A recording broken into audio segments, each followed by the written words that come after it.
চারদিকে ধ্বংসস্তূপ গুড়িয়ে দেয়া হয়েছে ইসরায়েলের প্রাণকেন্দ্র তেল আবিবের এই অট্টালিকা। আতঙ্কিত মানুষ কোনো মতে বেরিয়ে এসেছে, কেউ কেউ গুরুতর আহত।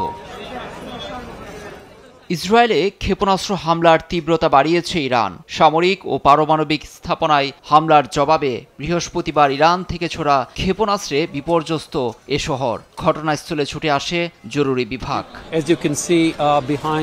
আমরা তেল আবিবের কেন্দ্রস্থলে আছি। পিছনে দেখতে পাচ্ছেন ক্ষেপণাস্ত্রটি একটি ভবনে আঘাত হেনেছে। উচ্চ সতর্কতায় থাকা জরুরি বিভাগের কর্মীরা ঘটনাস্থলে পৌঁছেছে।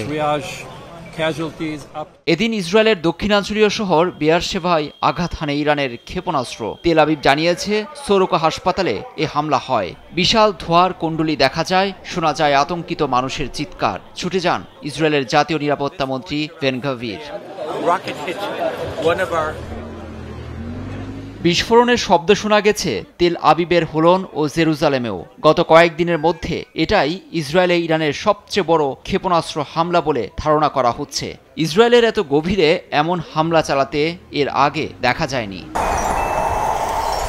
খামেনি প্রশাসন বলছে ইরানে হামলা বন্ধ হলেই কেবল এ লড়াই থামবে।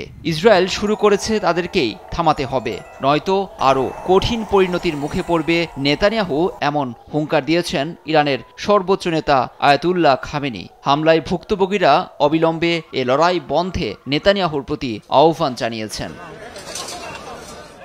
লুৎফর কবির, নিউজ ডেস্ক, দেশ টিভি।